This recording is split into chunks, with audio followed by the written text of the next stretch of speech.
Assalamualaikum warahmatullahi wabarakatuh. Halo teman-teman semuanya, kami dari kelompok 7 akan mempresentasikan tentang managing project atau mengelola proyek. Nah, dari kelompok 7 di sini ada saya sendiri Tajudinor sebagai moderator.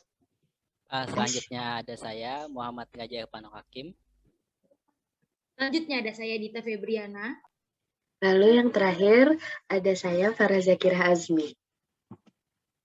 Oke.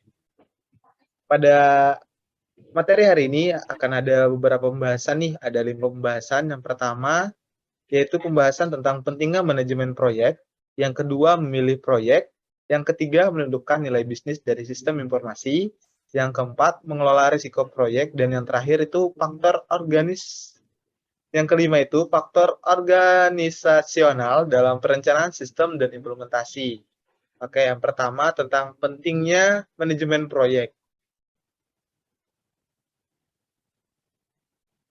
Pentingnya manajemen proyek, tingkat kegagalan dalam sistem informasi proyek sangatlah tinggi, di mana dalam hampir semua organisasi, proyek sistem informasi memerlukan lebih banyak waktu dan uang untuk mengimplementasikan daripada yang pada awalnya diantisipasi. Dengan kata lain, sistem yang lengkap tidak bekerja dengan tepat.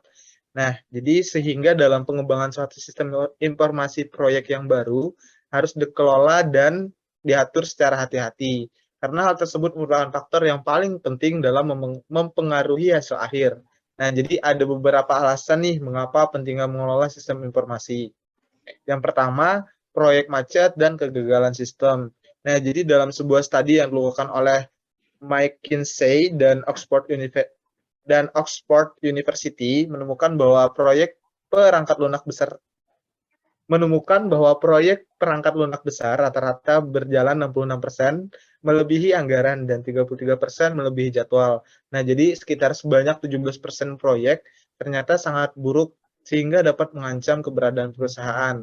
Nah, antara 30 dan 40% dari semua proyek perangkat lunak adalah proyek pelarian yang jauh melebihi jadwal awal dan proyeksi anggaran dan gagal untuk bekerja seperti yang ditentukan pada saat semula. Dan yang kedua itu sasaran manajemen proyek. Nah, proyek merupakan serangkaian aktivitas yang berhubungan dan terencana untuk mencapai sasaran bisnis tertentu. Dalam sebuah proyek pastilah ada resiko yang mengancam dalam mencapai sasaran seperti memperpanjang waktu dan memperbanyak biaya, menurunkan kualitas hasil proyek, atau menghalangi proyek tersebut selesai. Oke, selanjutnya yaitu memilih proyek yang akan disampaikan oleh Saudari Dita Febriana. Kepada Saudari Dita, dipersilakan. Memilih proyek. Dalam sebuah perusahaan terdapat berbagai proyek yang berbeda dalam memecahkan berbagai masalah dan meningkatkan kinerja, sehingga terdapat lebih banyak ide proyek sistem daripada sumber dayanya. Hal inilah yang mengharuskan perusahaan untuk memilih proyek mana yang menjanjikan serta memberikan manfaat terbesar bagi bisnisnya. Berikut bagaimana cara-cara manajer dalam memilih antara opsi-opsi yang ada. Yang pertama, ada struktur manajemen proyek sistem informasi. Yang kedua, mengaitkan proyek sistem dengan rencana bisnis. Yang ketiga, kebutuhan informasi dan indikator kunci atas kinerja. Yang keempat, ada analisis portofolio. Dan yang kelima, ada model penilaian. Struktur manajemen proyek sistem informasi itu setiap tingkat manajemen dalam hierarki bertanggung jawab atas aspek-aspek tertentu dari proyek sistem, dan struktur ini membantu dalam memberikan prioritas pada proyek sistem yang paling penting bagi organisasi. Yang pertama ada tingkatan tertinggi yaitu senior manajemen, yang kedua ada middle management, dan yang ketiga ada operational management.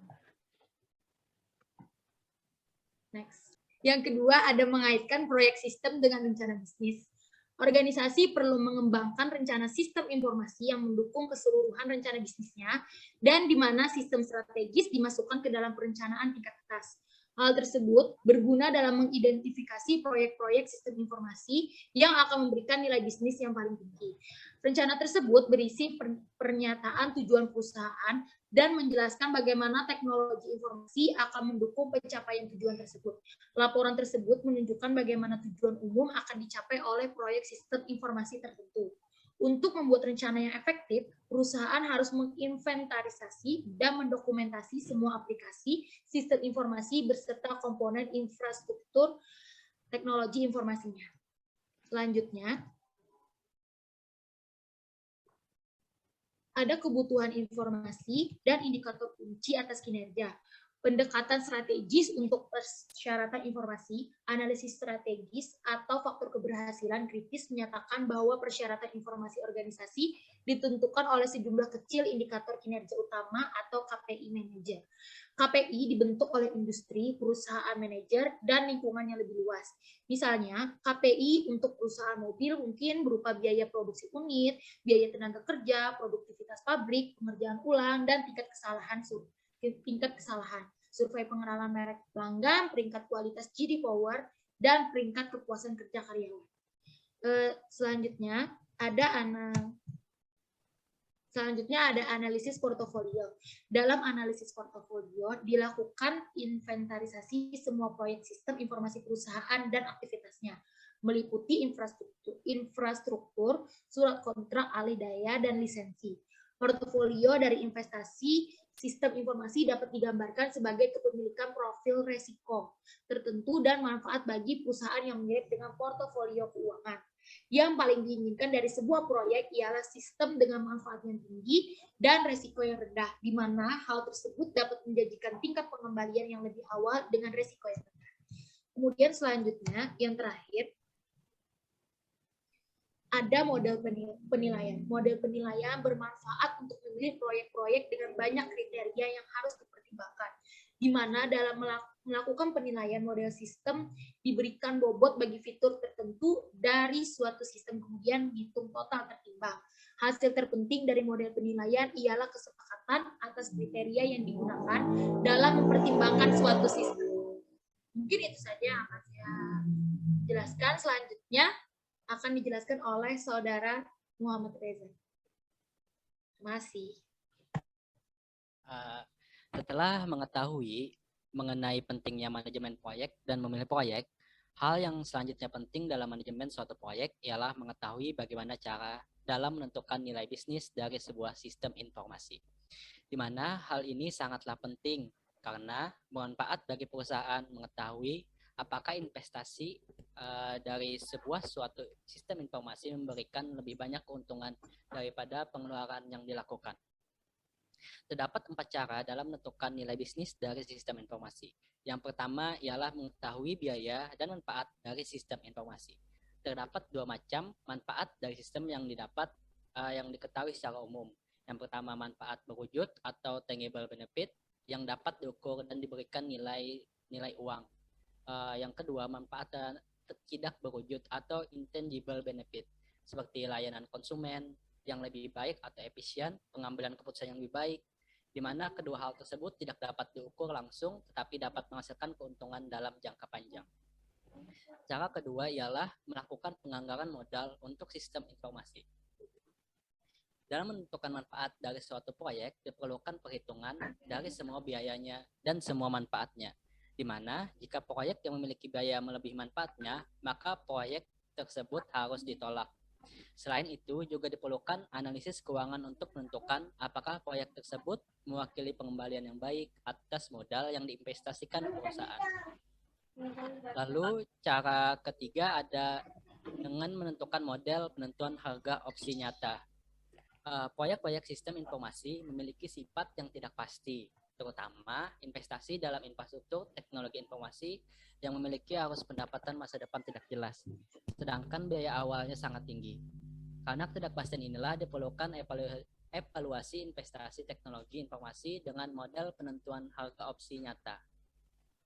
Model penentuan harga opsi nyata atau Real Option Pricing Model menggunakan konsep dari penilaian opsi yang dipinjam dari industri keuangan, di mana ROPM ini menilai proyek-proyek sistem informasi mirip dengan opsi saham. Diibaratkan sebagai pengeluaran awal pada teknologi yang menciptakan hak tetapi bukan kewajiban untuk memperoleh keuntungan terkait dengan pengembangan dan pelaksanaan teknologi tersebut di masa depan selama manajemen bebas untuk membatalkan, menunda, mengulangi, atau memperluas proyek tersebut. Dan cara terakhir ialah dengan melakukan keterbatasan dari modal keuangan.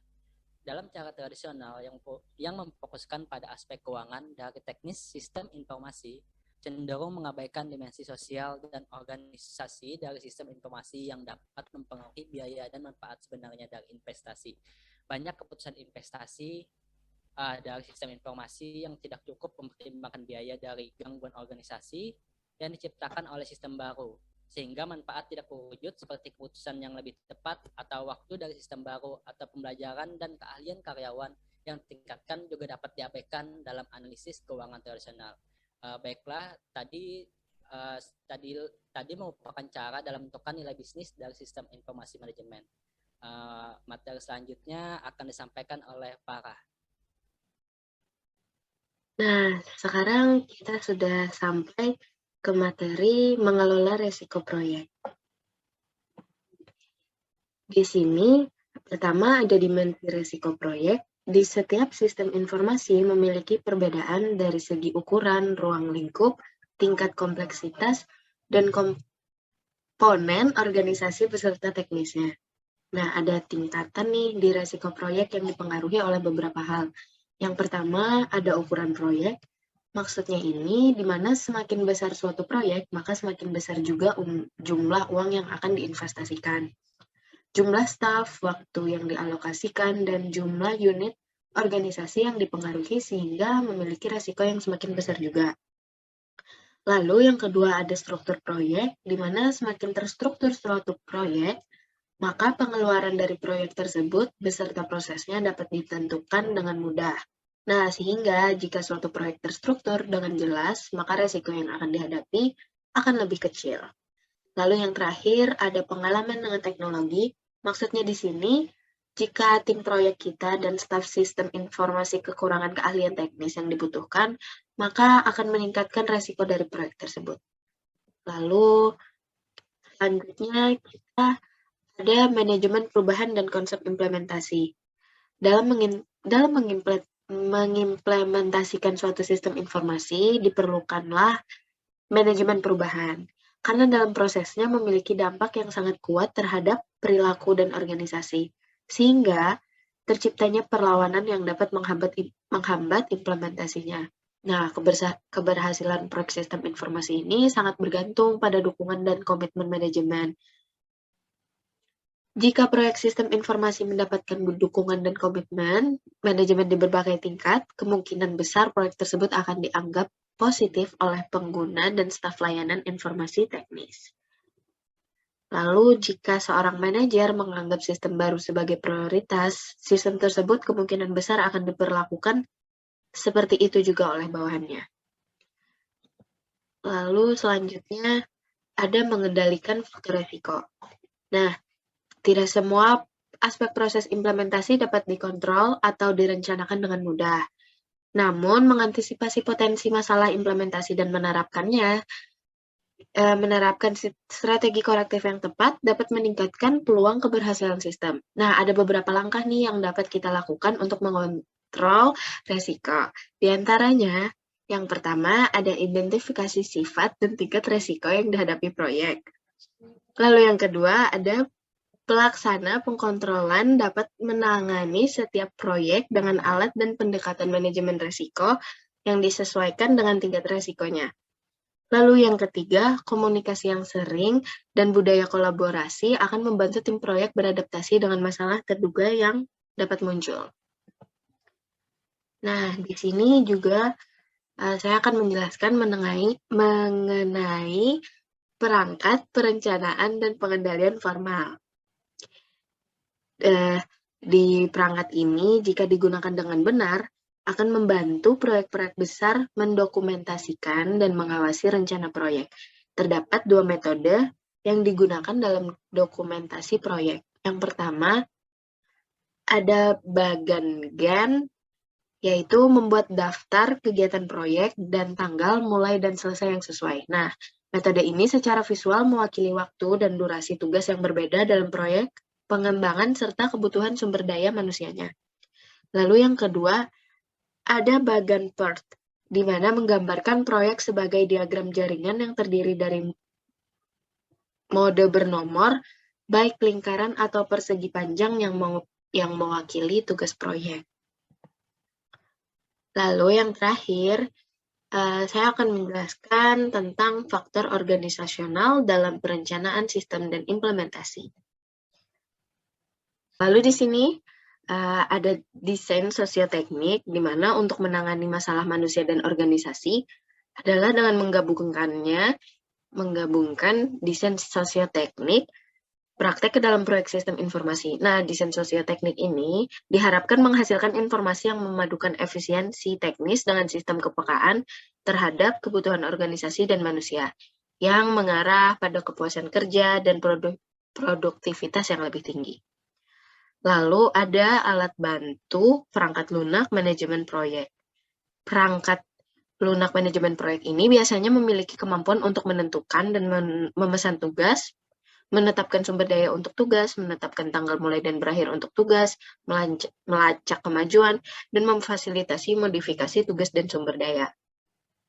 Beberapa dari alat ini adalah program canggih yang besar untuk mengelola proyek yang sangat besar, kelompok kerja yang tersebar, dan fungsi perusahaan. Sekian dari materi yang saya dapat jelaskan, selebihnya akan saya kembalikan ke moderator.